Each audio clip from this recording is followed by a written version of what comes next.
Mega love shoutout at magandang araw po sa lahat ng ating mga manonood sa sulok ng mundo. Ito na naman si Kapitan Annie Heights ang magbibigay ng reaksyon tungkol dito sa Edrica. Ayan, no? So, bago po ang lahat, ayan, mega love shoutout muna sa tatay at founder ng Kalingap na si Kuya Val Santos Matubang, si Kalingap Rab, si Ate Edna, at sa buong Kalingap community, vloggers, and reactors na kagaya ko po. Ayan, so, ngayon, bigyan natin ng reaction ulit itong last episode ng Edrica. Kasi dito na-amaze talaga ako dito guys. Ayan, ayan kung nakikita ninyo, yung typical na buhay probinsya, yung typical na simpleng buhay, andyan nakikita ko diyan kay Erica. Ayan, kasi sobrang relate ako kasi probinsyana din ako, nakatira rin ako sa farm, and yung mga ganyang pamumuhay, di ba, no? So, dito na-amaze ako kasi hindi lang mabait na bata si Erica, hindi lang siya mapagmahal sa pamilya, family-oriented, kundi talagang makikita mo na may pagmamahal sa kalikasan, sa mga, di ba, yung nakikita mo ngayon, ang dami niyang alaga, di ba, mapagmahal sa mga alagang hayop, di ba? So, diyan mo makikita kung gaano po tawag dito, mapagmahal yung isang tao, di ba? Diyan mo makikita sa personalidad niya kung papaano siya um, magpakita ng pagmamahal, mapatao man, mapahayop man, or mapakalikasan man. So, yung ganyang buhay na, di ba, parang sa probinsya kasi usual yan, pagising mo sa umaga, magpapakain ka ng mga manok, baboy, no, may mga aso, or what. So, ayan, sobrang sa ganda ni Erica na hindi mo, kung mabihisan mo siya, hindi mo masasabing mahirap, galing siya sa mahirap na buhay or probinsyana girl, di ba? So, ayan, no? Ang ganda guys, no, na-amaze talaga ako kasi wala siyang wala siyang keme sa sarili niya. And wala siyang kumbaga hindi siya papagkunwari, di ba? Wala siyang pakialam kung mayroong nanonood or maraming tao. As usual na pamumuhay sa pang-araw-araw talaga yung makikita mo sa kanya, no? And then, eto nga, no?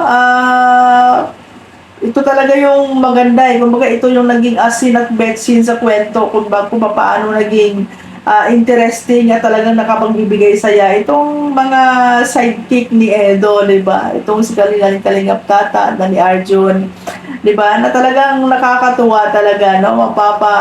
Mapapangiti ka talaga every time na manonood ka ng ganito, di ba? Kumbaga sila yung mga tawag dito, sila yung mga pampang-good vibes dito sa kwento. Ayan, no? So, ayan, no? Alam nyo na may napapansin ako kay Edo eh. Pag yung nag-uusap sila ni Erica, parang dinadaan-daan niya sa biro, di ba? Pero, minsan, kung titingnan nyo talaga si Edo, yung tingin niya kay Erica is talagang malagkit, di ba? Talagang parang may ibig siyang sabihin na hindi niya masabi-sabi, di ba? Yung minsan merong mga nakaw tingin, kung yung bang hindi nakatingin si Erica sa kanya, doon niya talaga,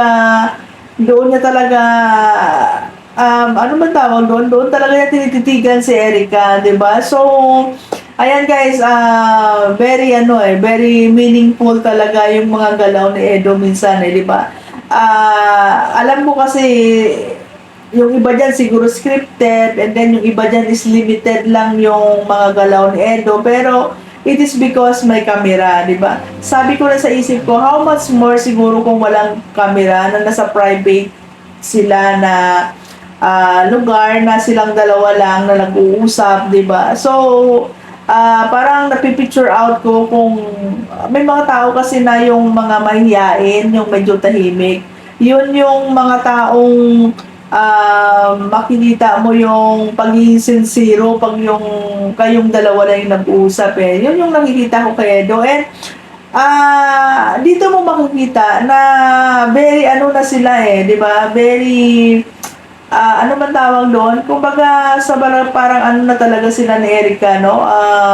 Parang komportable na talaga sila sa bawat isa. Kumbaga wala na yung hiya-hiya, wala na yung parang nandyan kasi yung parang ano ka eh, yung parang takot ka, 'di ba? Kagaya ni Erica na um, first time niyang matawag dito, ma-expose sa karamihan, 'di ba? And ang maganda kasi dito is very ano siya, very maano si Edo sa mga lola at lolo ni Erica. Talagang naandyan yung respeto, di ba? Na talagang sabi nga niya dito, huwag kayong mag-alala, sabi niya, iingatan ko po yan, di ba? So, ayan, no? Kumbaga, binibigyan ng assurance ni Edo, si Lolo at si Lola na nasa magandang kamay si Erica, di ba? Na talagang protektahan niya ito kung saan man sila pumunta, di ba? And obserbahan nyo guys, di ba? Kung tayong mga viewers sobrang kinikilig tayo sa pinapanood natin dito sa Erica, ayan, obserbahan ko din na kung si Lola parang okay lang. Pero si Lolo, parang kinikilig.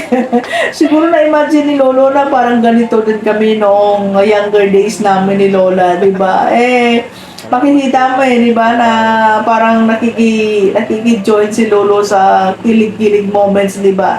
Ayan, hindi ko lang alam si Lola kasi parang hindi siya masyadong na-focus sa camera. Pero si Lolo, nahagip ko na kinikilig din siya kung ano yung mga napapanood niya kay Erica Tedo. Kasi siyempre, di ba, merong camera and merong mga tao sa background na nanonood din. So, parang hindi ni Lolo maiwasan na makiki-ride on din sa kilig-kilig, di ba? So, ayan guys, no?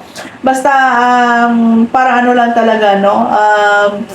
Hindi natin masasabi, pwede mo nga masabi na parang MU na no? Siguro nga, no, MU na itong dalawa, meron na silang mutual understanding. Kaso nga lang, siyempre, sabi ko nga, alam ni Edo kung ano yung limitasyon niya, alam niya kung ano yung boundary niya, kung hanggang saan lang muna siya. Kasi nga, si Erica ay mag-aaral pa at meron pa mga pangarap sa buhay na gustong tapusin, which is very supportive naman si Edo. So, yung kanilang galawan, yung kanilang ano is parang may ano pa may limit, 'di ba? So hindi ni Edo ma-express lahat-lahat, although na dinadaan sa biro-biro, 'di ba? Pero makikita mo yung sincerity sa mata ni Edo Pag nag-uusap silang dalawa ni Erica, naandyan yung biro-biro, dinadaan sa biro-biro. Pero pag hindi sila nag-uusap at nakatingin lang si Edo kay Erica, makikita mo dyan sa mata ni Edo yung sincerity niya talaga. Diyan mo makikita yung meron talaga siyang pagmamahal at pagkikare kay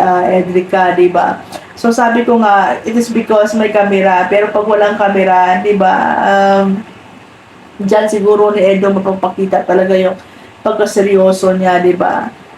Iba kasi yung iba kasi yung personalidad ng tao na maingay at medyo galaw-gaw, 'di ba? Si Edo kasi siya yung shy type na klase ng lalaki na tahimik, 'di ba? Tahimik pero sincero sa mga ginagawa niya, 'di ba? And ayan no, ako sabi ko may MU itong dalawa na to, and yun nga sabi ni Erica, 'di ba? Yung ano yan yung maganda doon kay Edo kasi yung palagi yan tinatanong ko, kamusta yung panliligaw ko, 'di ba? O kailan mo ba ako sasagutin, 'di ba? So, ayan no, hindi ko alam kung biro-biro yan, pero makikita, sabi ko nga sa inyo, makikita mo sa mata ni Edo yung sincerity, 'di ba? So, yun lang no. Andyan lang si Edo, no? Nakaalala lang kay Erica and naghihintay lang, 'di ba? Sabi ni Erica, 5 taon pa rin hintayin mo kasi mag-aaral pa siya. So, medyo mahaba-habang kwento pa ito yung abangan natin, and marami pa ang matutuwa, marami pa ang kikiligin dito sa mapapanood natin. And ayan guys, no? Ang maganda kasi, 'di ba? Nandiyan yung ate ni Erica na very supportive din, 'di ba? Na nakaalalay din kay Erica, and si Edo makita natin na very supportive talaga. Kita niyo naman kahit sa pagmimili ng mga school supplies, ayan, nakasuporter si Edo, and makikita mo yung pagka very gentleman niya, di ba? Yung nagwo-worry siya doon sa bag ni Erica na baka mabigat, so kinuha na siya yung di ba? simple ano lang yan guys ng pagiging gentleman, pero ang laki ng effect niyan sa isang babae, di ba? Para sa atin na may mga, ano ba, sa panahon ngayon, di ba? So, mga simple gesture lang yan ng isang lalaki pero makikitaan mo ng pagka-gentleman, di ba? And knowing Edo na, di ba, marespeto, mabait, di ba, tahimik lang, di ba? So, ayan, no?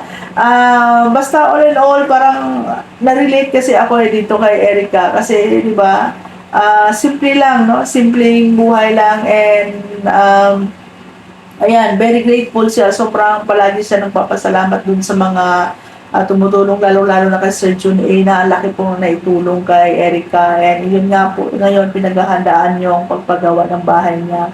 So, ayan no, may mga bagay-bagay na sabi ni Erica na dati sa panaginip lang niya, hindi niya inasahan na magkakaroon ng magkatotoo, di ba? And sabi nga niya, siguro, ito na yung mga sagot sa mga dasal niya palagi na mabigyan ng pagbabago yung buhay niya, na gusto niya mabigyan ng kahit paano ng maginhawang buhay yung mga taong nag-alaga at nagmamahal sa kanila, di ba? Yun yung lola at lolo niya. And, ayan guys, no? And isa pa pala, ayan, magbo-birthday na si Erica. And I'm sure marami pong mga bongacious na mangyayari dito. So, abangan natin yan guys. Yan po yung pinaka-abang-abang at exciting na part. Yung birthday celebration ni Erica. So, abangan po natin yan. Ayan, no? So, ayan, no? Tuloy lang yung panunood natin. Tuloy lang yung pagsuporta natin. Ayan, and I'm sure naman na kahit papaano ay napapasaya kayo sa bawat panood ninyo sa mga episode ng vlog ni Kalinga Prab about dito sa Erica, di ba? Napapasaya na kayo, nag-enjoy na kayo, at the same time may mga aral, may mga lessons kayong makukuha na pwede rin natin ma-apply sa mga sarili nating buhay. Ayan, and may mga ano din guys, no, may mga motivation din tayo makukuha, lalo na sa mga kaedad po ni Erica, di ba? Pwede yung gawing inspirasyon yan para magkaroon din kayo ng magkaroon din kayo ng mamomotivate din kayo na malay nyo, di ba? Balang araw ay magkakaroon din kayo ng pagbabago sa mga buhay-buhay ninyo. And minsan sabi ko nga, ang blessings dumadating sa hindi lang natin inaasahang pagkakataon, di ba? So, ayan guys, abangan natin ang birthday celebration Erica, and I'm sure marami tayong mapapanood at marami ang mapapasaya dito. I'm sure pagkahandaan ito ni Kalinga Prab, di ba? So, maraming salamat. Ayan guys, and sa ulitin kung bago pa lang kayo dito sa aking YouTube channel, huwag din pong kalimutan i-like, i-share, i-subscribe, Kapitana Ning Heights, and please hit the notification bell para maging updated pa kayo sa mga susunod ko pang mga reaction. So, maraming salamat. God bless and bye-bye.